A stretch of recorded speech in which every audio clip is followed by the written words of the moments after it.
São pessoas que você dá os melhores conselhos, mas ela sempre rejeita os melhores conselhos. E ela vai se endurecendo no erro. E ela vai se endurecendo no erro. Sabe? Vai chegar um momento que nós vamos lamentar o fim dessa pessoa.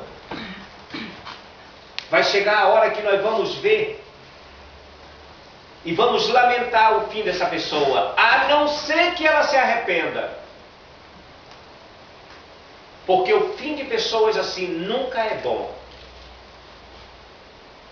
Havia um jovem na minha cidade, era um jovem alto, ele era forte.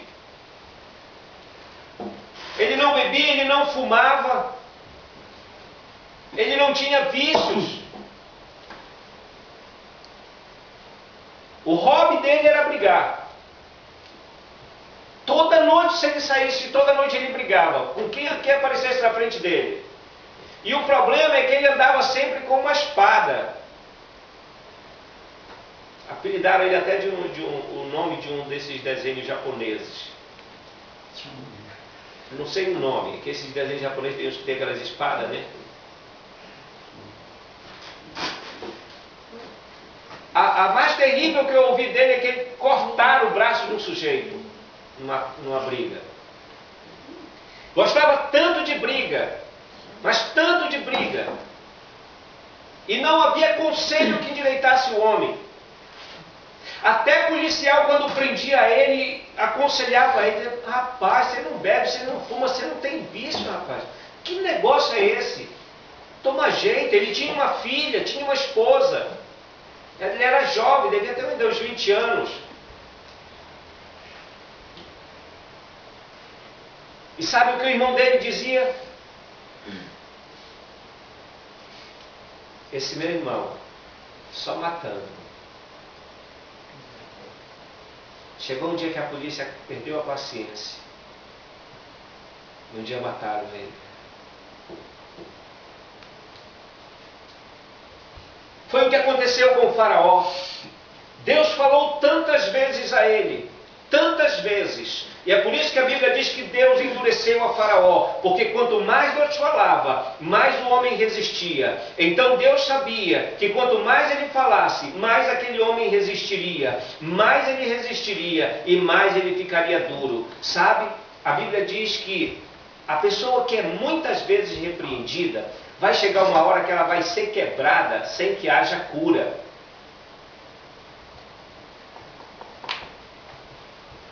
Então chegou o momento em que Deus fez a mesma coisa com os egípcios, a mesma coisa que eles faziam com os filhos dos israelitas. Deus disse: vai morrer todo filho primogênito dos egípcios, todo filho homem primogênito vai morrer. Até os animais, o primogênito dos animais também vai morrer. E Deus ainda avisava o que ia acontecer, com o desejo que eles voltassem atrás. Mas eles não voltavam atrás. Eles continuavam no erro. Eles continuavam no engano. Então chegou o momento. E Deus ainda fez todo um ritual para mostrar o que ia fazer. Ele disse: vai ser hoje à noite. E quem não quiser que a sua casa seja visitada pela morte, você vai pegar o sangue de um animal e vai passar em cima da porta da sua casa. Para que quando o anjo da morte passar e ele vê o sangue, ele não vai entrar nessa casa e não vai matar ninguém. Mas aonde não houver esse sangue, ele vai entrar e vai matar. E eles não se preocuparam. Passaram a noite e pela madrugada havia luto nacional no Egito. Em todas as casas havia gente morta. Em todos os lares havia choro pelos filhos mortos. Mas nos lares daqueles que obedeceram a Deus, não havia morte. Havia gratidão por Deus ter dado livramento a eles. Louvado seja Deus. Aleluia. Glórias a Deus. E Deus havia dito ainda, muitos anos, Deus havia dito uma coisa, que quando eles saíssem do Egito, eles não iam sair de mãos vazias. Sabe, entenda uma coisa e aprenda uma coisa com Deus. Deus não despede ninguém de mão vazia. Jeová, eu creio. Havia uma multidão ao redor de Jesus, elas estavam ouvindo Jesus falar. E durante 3 dias elas ficaram com Jesus. Então chegou a hora de Jesus ir e a multidão ia ficar. E Jesus pensou, a multidão está conosco faz 3 dias e eles estão com fome. Se eles voltarem com fome, eles vão desmaiar pelo caminho. Então Jesus resolveu fazer um grande banquete para eles no meio do deserto. Multiplicou pães e peixes e os alimentou. E eles ficaram saciados. Entenda uma coisa, Deus nunca despede ninguém de mão vazia. Todas as vezes que uma pessoa clamar por Deus, clamar por misericórdia a Deus, ela alcançará misericórdia. Louvado seja Deus. Havia um jovem lá no Amazonas. Ele um dia ouviu a palavra do Evangelho, e ele ouviu o Evangelho, mesmo da mesma maneira como vocês estão ouvindo, ele ouviu a palavra do Evangelho, mas ele não quis nada com o Evangelho. Então, na vida de crime que ele estava indo, ele se envolveu com uma gangue, uma quadrilha. Ele passou a ser integrante de uma quadrilha. Eu não sei se vocês sabem, mas isso saiu no Brasil inteiro. O Amazonas é o único estado do Brasil que não tem polícia civil. A polícia civil eram os maiores criminosos que tinham lá. Então o governo do estado resolveu acabar com a polícia civil. E nessa época, muita gente foi chamada para entrar na polícia militar, porque a polícia militar ia ter que fazer o serviço da polícia civil e até que o governo criasse a polícia judiciária.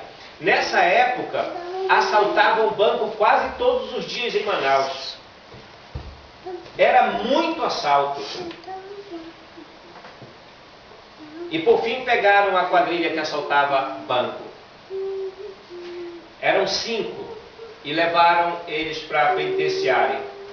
Na penitenciária, um deles brigou com um policial lá dentro da penitenciária. Enquanto ele brigava com o policial, um outro policial veio por trás dele e deu um tiro na perna dele.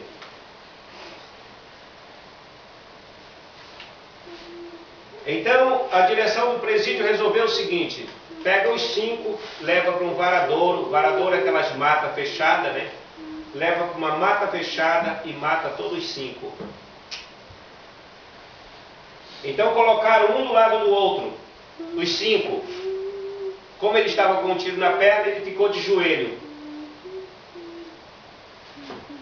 E ele contou para mim, ele disse, Roshihara, ele carregava aqueles revólveres da polícia, né? E ele chegava bem na frente dos meus amigos e disparava todos, até descarregar, para ter certeza que estava morto. E ele disse, ele foi fazendo de um por um. Quando ele estava tirando no quarto, eu estava de joelho e eu disse, Jesus, se tu me tirar dessa, eu vou te servir o resto da minha vida.